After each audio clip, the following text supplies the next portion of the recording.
वन्दे व्रजप्रियं कृष्णं द्वयपायनं वन्दे कृष्णं वन्दे तथासुतं सच्चिदानन्दरूपाय विश्वोत्पत्त्यादिहेतवे तापत्रयविनाशाय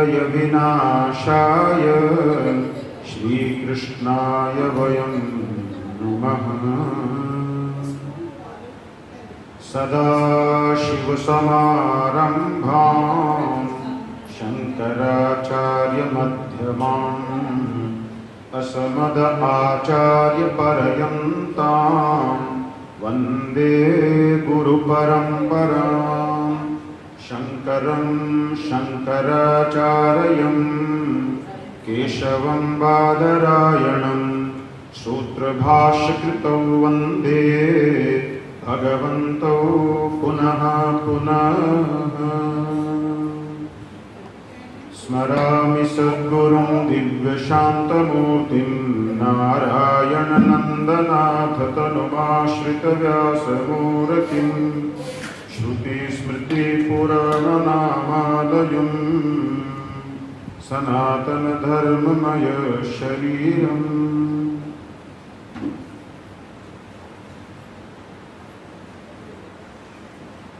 सब लोग बोलेंगे श्री राम जय जय राम।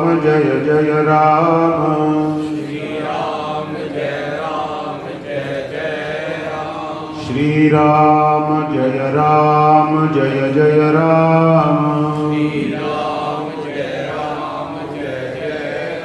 श्री राम जय जय जय राम।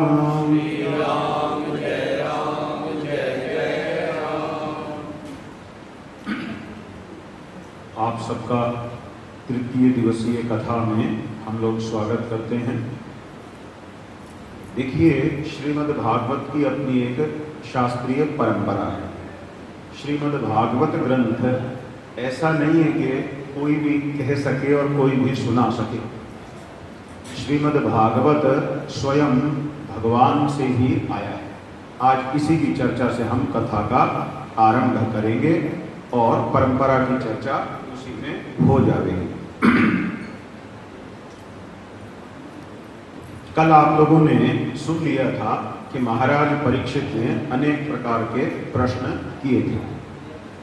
उसके पश्चात ब्रह्मा जी को भगवान के धाम में भगवान का दर्शन हुआ, और जब भगवान का दर्शन ब्रह्मा जी को हुआ तो भगवान ने स्वयं उन्हें श्रीमद् भागवत की विद्या प्रदान की। भगवान ने कितनी भागवत दी? केवल 4 श्लोक, जिसे चतुश्लोकी भागवत कहा जाता है। ठीक है, तो श्रीमद् भागवत के आदि आचार्य या आदि वक्ता कौन हुए? स्वयं भगवान नारायण श्री हरि ने ही श्रीमद् भागवत का प्रथम उपदेश किया। और उन 4 श्लोकों में भगवान ने क्या कहा, ये जानने योग्य विषय है। तो इसकी चर्चा आज हमने करनी है, फिर हम विषय को आगे बढ़ाएंगे परंपरा की थोड़ी सूचना देते हुए। भगवान ब्रह्मा जी से कहते हैं, अहमेवासमेवाग्रे नान्यदयत सदसत्परं पश्चादहं यदि तच्चयो वशिष्येत् सोऽस्म्यहम्। अर्थात सृष्टि के पूर्व केवल मैं ही था। अहमेवास, ठीक है, केवल मैं। जब ये संसार नहीं बना था तो उस समय कौन थे? केवल भगवान ही थे और कोई नहीं था। ये विचार, इस पर आपको ये जानना है, हमारे पूरे सनातन धर्म का जो दर्शन शास्त्र है टिका हुआ है। दर्शन शास्त्र को लेकर के जो समस्याएं आती हैं उन सबका समाधान इन 4 श्लोकों से ही हो जाता है। लेकिन इन 4 श्लोकों को हर व्यक्ति समझ सके, यदि इतनी सी बात होती तो व्यास जी को नारद मुनि इसके विस्तार के लिए नहीं कहते। इसीलिए 18,000 श्लोकों की रचना की गई, जो श्रीमद् भागवत का वर्तमान स्वरूप है। प्रथम श्लोक में क्या कहा? सृष्टि के पूर्व केवल मैं ही था, मेरे अतिरिक्त न स्थूल था न सूक्ष्म और न तो दोनों का कारण अज्ञान था। जब जहां यह सृष्टि ही नहीं है वहां मैं ही मैं हूं और इस सृष्टि के रूप में जो कुछ प्रतीत हो रहा है, हे ब्रह्मा, वह भी मैं ही हूं और जो कुछ बचा रहेगा वह भी मैं ही हूं। ये भारतीय दर्शन संपूर्ण संसार को, जैसे गोस्वामी जी ने भी कहा ना, सिया राम में सब जगह जाए। ये कोई भावुकता नहीं है। कोई ये सोचेगा भाई ये भावुक लोग हैं, इसके इनको हर जगह भगवान ही भगवान दिखता है, ऐसा नहीं है। भावुक नहीं है, परम विद्वान है, ज्ञानी पुरुष है।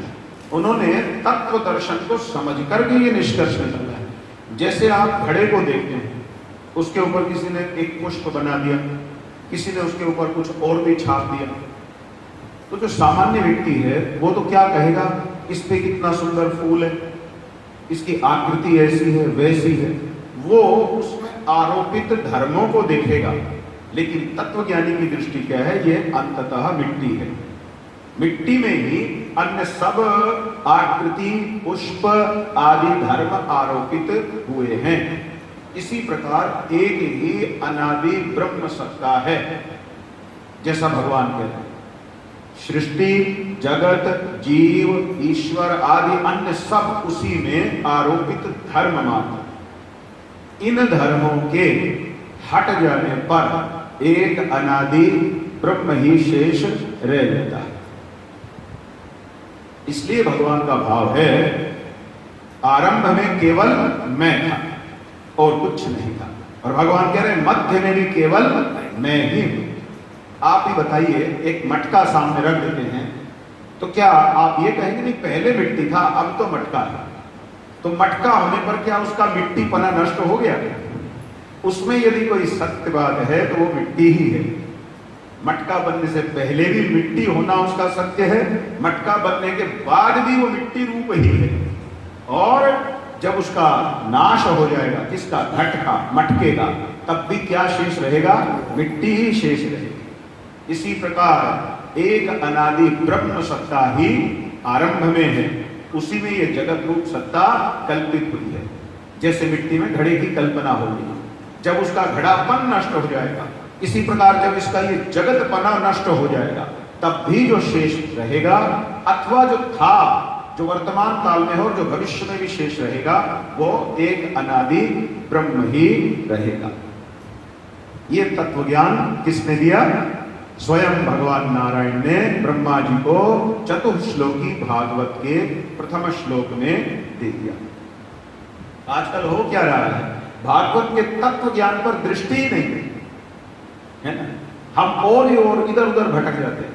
विचार का विषय है कि भगवान ने स्वयं अपने मुख से जो 4 श्लोक की भागवत दी, लोगों को ये पता ही नहीं है भगवान ने क्या कहा है, और बातों में लगे रहते हैं और उसी में अपना पूरा समय निकाल देते हैं। दूसरे श्लोक में भगवान बोलते, ऋतेरथम यत प्रतीयेत न प्रतीयेत चात्मनि तद्विद्यात्मनो मायां तथा भासो यथा तमः। वास्तव में न होने पर भी जो कुछ अनिर्वचनीय वस्तु मेरे अतिरिक्त मुझ परमात्मा में दिख रही है, उसकी प्रतीति मिथ्या ही है। केवल उसी विषय को भगवान ने और आगे बढ़ाया। भगवान बोले, हे ब्रह्मा, जैसे नेत्रों को कोई व्यक्ति यूं साथ साथ ले आए एक तरफ नाक के पास, दोनों नेत्रों को, तो उसे क्या होगा? और चंद्रमा को देखे तो एक के 2 चंद्रमा दिखेंगे कि नहीं दिखेंगे? तो भगवान कह रहे हैं इसी प्रकार दृष्टि भ्रम होने से, अर्थात अविद्या से ग्रस्त होने के कारण जीव को, हमको ईश्वर के अतिरिक्त एक ईश्वर में ही ये जगत और न जाने क्या क्या दिख रहा है। यदि हम इस अविद्या को हटा दें और अपनी दृष्टि को विद्या युक्त कर लें, तो सिवाय उस नारायण सत्ता के हमको और किसी भी वस्तु का दर्शन नहीं हो सकता। भगवान तो कहते दर्शन तो छोड़िए, प्रतीति भी नहीं होगी, आपको फॉल्स एक्सपीरियंस भी नहीं हो सकता, कोई इल्यूजन क्रिएट ही नहीं किया जा सकेगा अगर व्यक्ति विद्या युक्त हो जाए। तद विद्यात मनोमायाम यथा भासो तथा तमः। विद्या प्राप्त होने पर इसकी ऐसी स्थिति हो जाएगी जैसे प्रकाश हो गया तो अंधकार का नहीं पता कहां गया। ऐसे ही जब किसी को विद्या लाभ हो जाएगा तो उसे एक ब्रह्म सत्ता के अतिरिक्त अन्य किसी भी सत्ता का कहीं कोई लेश मात्र भी अनुभव नहीं होगा। यथा महांति भूतानि भूतेषु चावचनेष्वनु प्रविष्टान्य प्रविष्टानि तथा तेषु न तेष्वहम्। अब तीसरा श्लोक, इन चारों का मैं पाठ कर रहा हूं क्योंकि मूल भागवत 4 श्लोक का है, बाकी उसका विस्तार किया गया, तो वो मूल जानना चाहिए ना, सुनना चाहिए।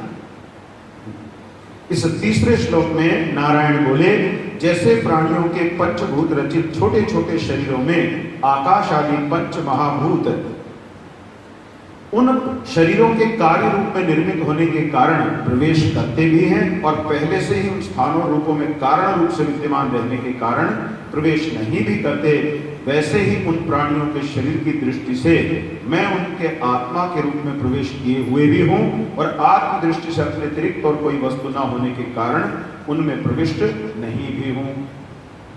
उसी सिद्धांत को भगवान एक और दृष्टांत देकर समझा रहे हैं। एक ब्रह्म सत्ता का सत्य, बाकी सब मिथ्या।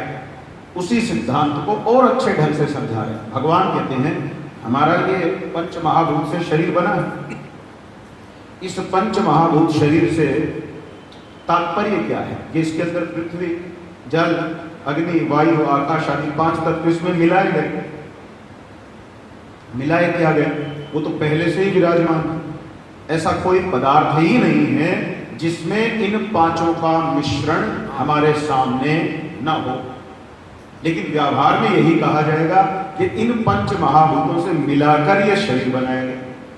तो भगवान नारायण ब्रह्मा जी से कह रहे हैं इसी प्रकार से या तो तुम यूं समझ लो कि जीव के रूप में मैं ही शरीर के अंदर आकर बैठ गया हूं, लेकिन अगर दूसरी दृष्टि से देखो तो ऐसा तो कोई स्थान है ही नहीं जहां मैं पहले से नहीं हूं।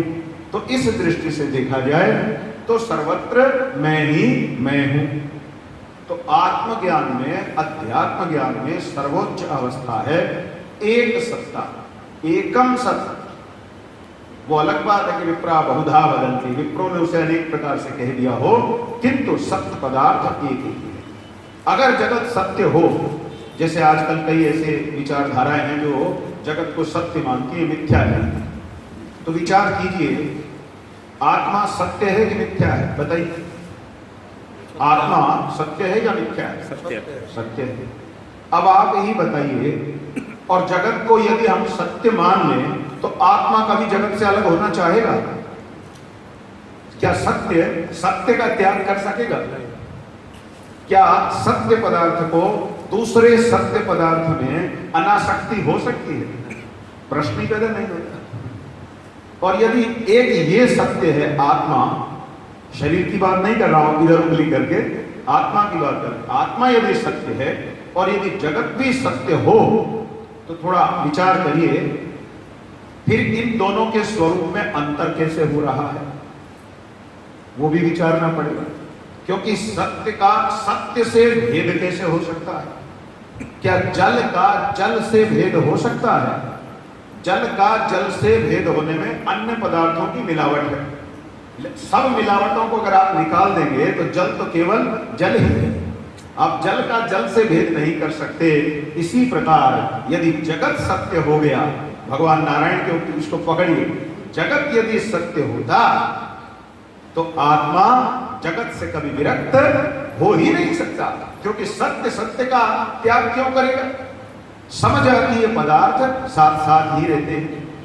आप तेल में तेल मिलाएं और कहे तेल तेल में मिल नहीं रहा, तो यही कहना पड़ेगा भाई एक तो तेल है दूसरा कुछ और है, क्योंकि ये तो नहीं हो सकता कि तेल को तेल में डालें और आपस में वो मिले नहीं। हाँ, ये हो सकता है कि तेल को आप जल में डालें और वो उससे अलग सा बना रहेगा। तो इसी प्रकार जगत यदि सत्य होता तो उसमें अनासक्ति का, उससे मन हटाने का, भगवान में मन लगाने का उपदेश धर्मशास्त्र दे ही नहीं सकता। तो जगत मिथ्या है, जब तक ये धारणा हमारी नहीं बन जाएगी तब तक भगवान में मन लगने का कोई प्रश्न ही नहीं उठता। आखिर किस व्यक्ति का ईश्वर में मन नहीं लग रहा, जिसे लग रहा है जगत अभी सत्य है? तो सोचे यार ये फैक्ट तो ये सामने, हाथ तो नहीं उधर दिमाग मारता रहो, असलियत तो इधर है, सब रह जाएगा पड़ा ना पड़ा। ये तो बेवकूफ लोग हैं बैठ गए है ना, भगवान भगवान कर, भगवान क्या भगवान पता नहीं है कि नहीं। अभी धारणा सामान्य प्राणी की क्या है, वो मिथ्या है, वो कल्पित विषय है, और ये जो है वो सत्य है। और संत की क्या स्थिति है, ये मिथ्या है और वो सत्य है।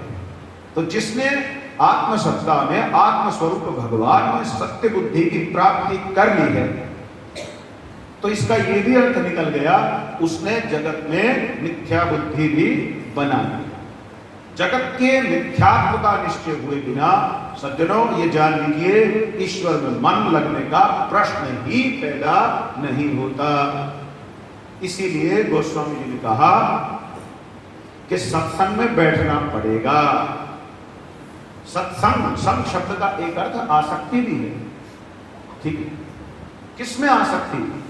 सत्य ने वही एकम सत विप्रा बहुधा वदंती, वही एक सत पदार्थ, वही ब्रह्म सत्ता, उसमें आसक्ति जहां उत्पन्न होती है।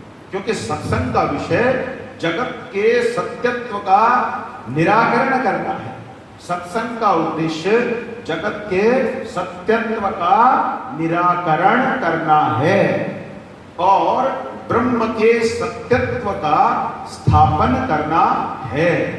ये हमें जानना पड़ेगा, ठीक है। तो जिस व्यक्ति को जगत में सत्यता दिखती है, उसी को जगत के संबंधों में भी सत्य बुद्धि का त्याग नहीं हो सकता। वही व्यक्ति आत्महत्या कर बैठते हैं क्योंकि उन्हें जगत में किसी एक स्त्री पुरुष के संबंध में इतनी अधिक सत्य बुद्धि हो जाती है कि उनको लगता है कि इसके बिना तो मैं ही मिथ्या हूं। हो रहा है कि नहीं हो रहा है? तो इसलिए इस भारतीय दर्शन की आवश्यकता कितनी अधिक है। यदि ये शिक्षा मिले, नहीं यहां कोई भी पदार्थ सत्य नहीं, लेकिन जब तक ब्रह्म ज्ञान की प्राप्ति नहीं होती तब तक व्यवहार कौशल सीखना, किस प्रकार व्यवहार करें, वो कला कर्मयोग के नाम से हमारा धर्मशास्त्र सनातन धर्म का हम सबको सिखाता है। लेकिन अंतिम लक्ष्य क्या है? जब मैं बार बार एक बात को इसीलिए कह रहा हूं जिससे ये आपकी धारणा में अच्छे से बैठे, जगत के मिथ्यात्व का निश्चय करके ब्रह्म रूप आत्म रूप परमात्मा के सत्य का दृढ़ निश्चय हो जावे, तभी आत्म साक्षात्कार का मार्ग प्रशस्त हो सकता है। उसके बिना अज्ञान नाश नहीं हो सकता, मोक्ष मार्ग की ओर हमारे चरण नहीं बढ़ सकते।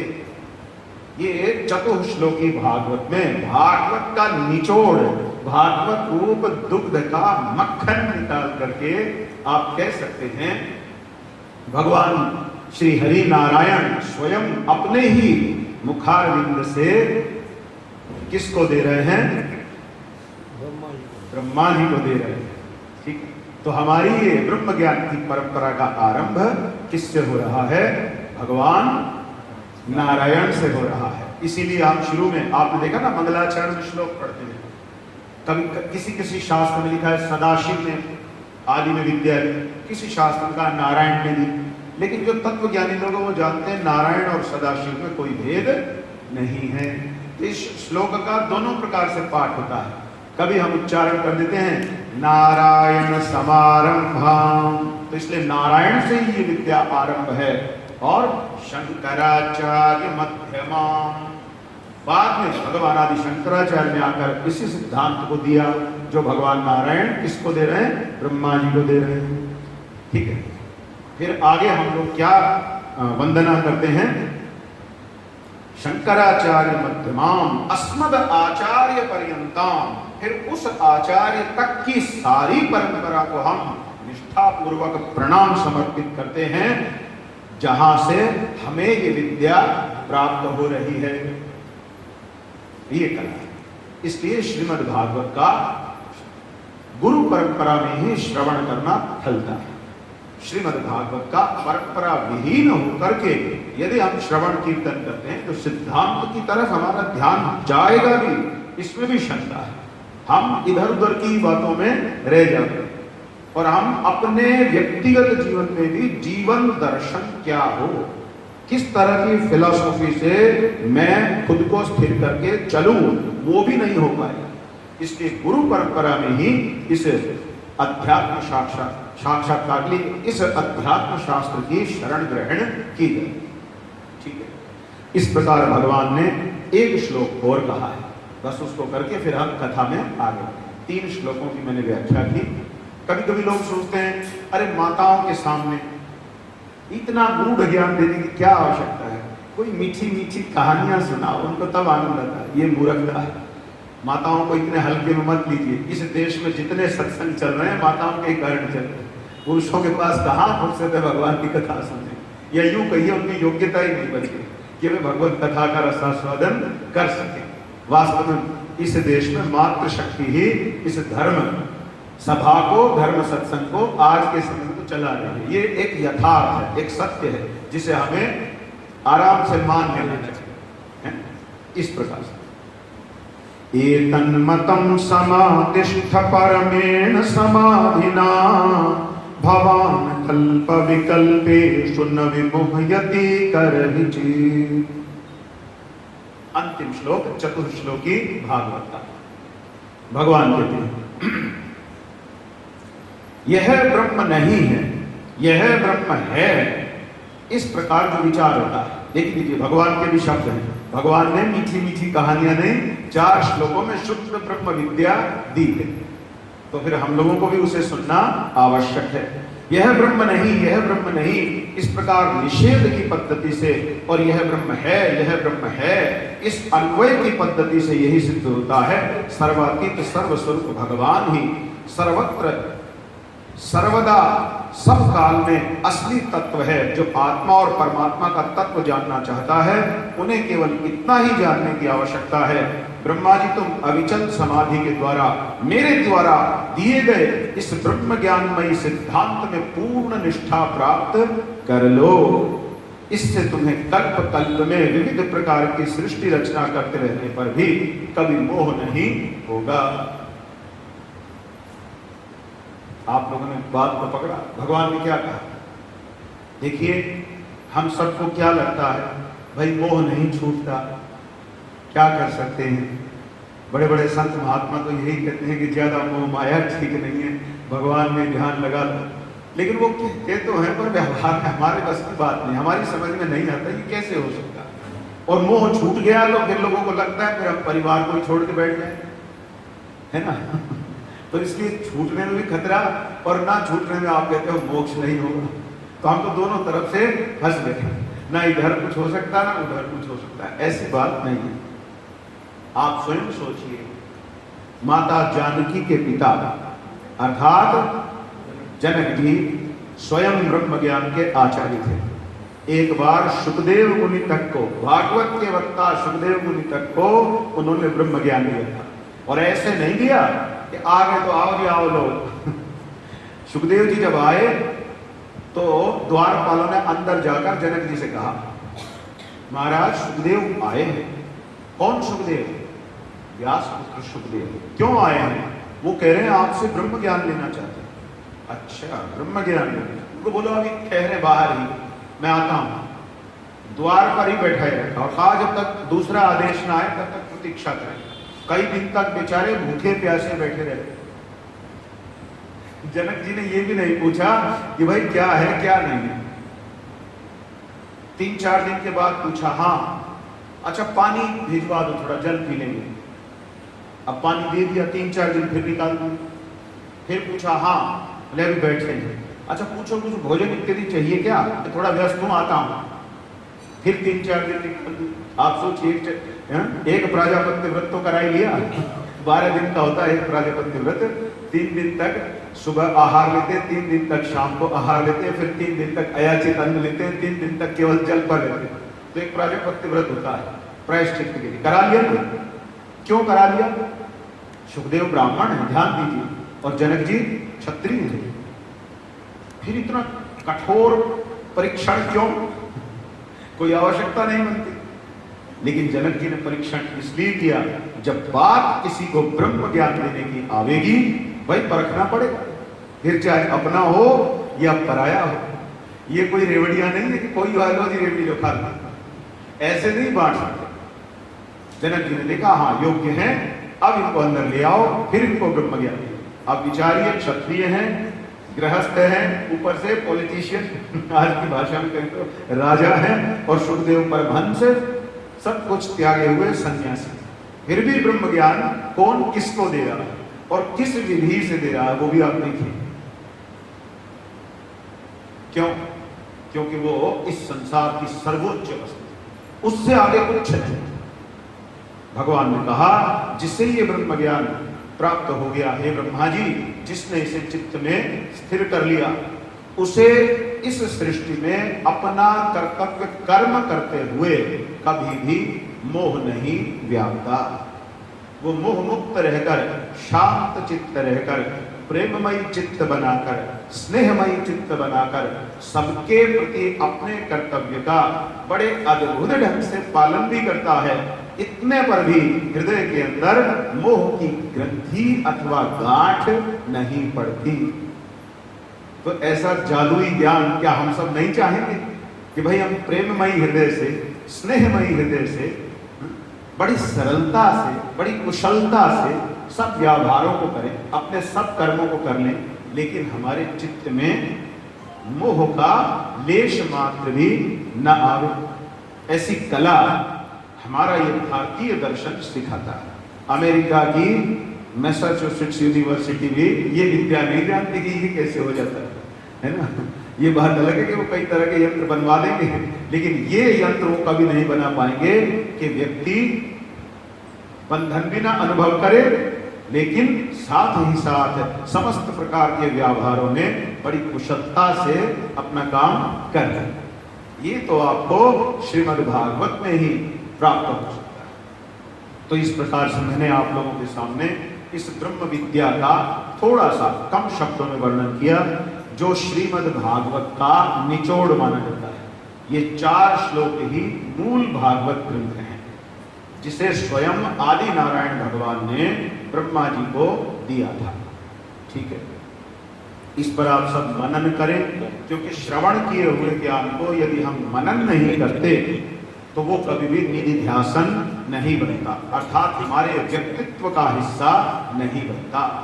मनन की हुई विद्या ही व्यक्तित्व का हिस्सा बन जाती, हमारे स्वभाव में ही प्रवेश कर लेती। ये ध्यान रखिए, हमने जिस विषय का मनन किया है उसी प्रकार से हमने स्वयं को बना डाला है। ये हम मनुष्यों की स्थिति। आपने यदि फिल्मी गानों का मनन किया है तो आपका व्यक्तित्व उसी प्रकार का हो गया है ना? और यदि आपने अर्थशास्त्र में घोटालाबाजी कैसे की जाती है ना किस तरह से 2 और 2 5 किए जाते हैं, यदि इस विषय पर आपने मनन किया है तो आपका व्यक्तित्व उसी प्रकार का हो गया। और यदि आपने इस बात का मनन किया है कि जीवन में धर्म की क्या आवश्यकता है, तो आपका व्यक्तित्व उसी प्रकार का हो गया है। और यदि आपने यही मनन किया है कि नास्तिकता का कितना लाभ है, धर्म वाले कितने बेवकूफ हैं, तो उसी प्रकार का आपका व्यक्तित्व बन गया है। व्यक्तित्व आप बनाएंगे, परिणाम प्रकृति देगी, परिणाम परमात्मा देगी। व्यक्तित्व आप बनाएंगे लेकिन परिणाम भगवान। कर्मण्येवाधिकारस्ते मा फलेषु कदाचन, यही भाव है भगवान का। तुम अपने व्यक्तित्व का निर्माण करो, फिर क्या देना है, क्या छीनना है, क्या करना है, क्या नहीं करना है, वो हम देखेंगे। और यही हो रहा है सबके साथ, कुछ भी नया नहीं हो रहा। हमने स्वयं का एक व्यक्तित्व, एक जीवन बना लिया, एक जीवन शैली बना लिया, उसके बाद हमारे साथ घटनाएं घट रही। यही सबकी कहानी है, चाहे वो सामान्य व्यक्ति हो, तथाकथित विद्वान हो, या कोई भी क्यों ना हो। ठीक है, तो मित्रों, इस प्रकार चतुर्श्लोकी भागवत के उपदेश के साथ दूसरे स्कंद की कथा समाप्त होती है। तीसरे स्कंद में उद्धव और विदुर जी की भेंट का वर्णन है। ये भेंट क्यों हुई? यदि आपको स्मरण हो तो मैंने भागवत के प्रथम दिवसीय कथा के प्रारंभ में ही एक बात कही थी। आज तीसरे दिन नहीं, 7 दिन तक इस वाक्य को बोलता रहूंगा, क्योंकि अगर एक वाक्य भी आपके मस्तिष्क में भागवत जी का बैठ गया तो हमारी कथा सफल है। जीवन में हर व्यक्ति एक डिसीजन मेकिंग पावर अपनी बनाता है। कुछ ऐसे हेतु, कुछ ऐसी कसौटियां हैं जिसके आधार पर वो निर्णय लेता है कि भाई मैंने ये करना है कि नहीं करना। ठीक बात है, हर एक की अपनी कसौटी है। आप एक खाने की वस्तु ही सामने रख दीजिए, 2 व्यक्ति कहेंगे वाह, 2 कहेंगे नहीं जी ये हेल्थ के लिए ठीक नहीं है, तो 2 कहेंगे ठीक है चलो थोड़ा ले लेते। कारण क्या है? तीनों के विचार करने की जो कसौटी है वो भिन्न है। किसी ने किसी दृष्टि से देखा है, किसी ने किसी से। दृष्टि सृष्टिवाद हमारे मधुसूदन सरस्वती पाद का ऐसा ही सिद्धांत था। तो इसी प्रकार से मैंने आपसे कहा था विवेक किस पर आधारित हो? भक्ति, ज्ञान और वैराग्य। श्रीमद् भागवत का उद्देश्य यही है कि मनुष्य को निर्णय लेने की शक्ति किस आधार पर बनानी चाहिए? भक्ति, ज्ञान और वैराग्य। इन 3 आधारों के बिना यदि मनुष्य अपने जीवन में विवेकी बनता है तो वो चूक जाएगा। तो उसी श्रृंखला में अब कथा आगे बढ़ती है। उद्धव जी और विदुर जी की भेंट से पूर्व घटनाक्रम को जानना आवश्यक है। क्यों इनकी मुलाकात हुई? जिस समय महाभारत में विदुर जी मंत्री की तरह से, सलाहकार की तरह से धृतराष्ट्र का मार्गदर्शन करते थे, तो आप जानते ही हैं महाभारत की कथा में धृतराष्ट्र मोहग्रस्त होकर अपने पुत्र की उल्टी बातों को भी, अविवेकपूर्ण योजनाओं को भी झुक करके अथवा सीधे अथवा कुटिल बुद्धि से समर्थन कर ही देते थे, है ना? मना नहीं करते थे। गलत बात को मना करना भी आना चाहिए, नहीं ये गलत है ऐसे मत करो। इतनी क्षमता ना कहना भी जीवन में सीखना चाहिए। कभी कभी आदमी को आदत पड़ जाती है हर बात में हाँ हाँ हाँ हाँ, वो भी गलत होता है। कभी कभी उसे मना करना भी आना चाहिए कि नहीं ये ठीक नहीं है, ये स्वीकार्य नहीं है, ये आवश्यक है। तो इसी प्रकार से अब विदुर जी ने देखा वो दुर्योधन के पक्ष में झुक करके क्या कर रहे हैं, फिर कुछ गलत कर रहे हैं। दुर्योधन वहीं बैठे हैं, कर्ण वहीं बैठे हैं, अन्य लोग भी वहीं बैठे हैं। विदुर जी ने सीधे शब्दों में कहा, हे भ्राता, क्योंकि ये इनके बड़े भाई जैसे हैं, कौन? धृतराष्ट्र। हे भ्राता, आप गलत चल रहे हैं। आपने बिल्कुल ही विचार करना जीवन में बंद कर दिया है। आपको हो क्या गया है? आपकी मति कुंद हो गई है। आपने इस जीवन को इतना हल्का क्यों बना दिया है? आप ऐसा लगता है कि आपने सोचने पर बैन लगा दिया है कि जो दुनिया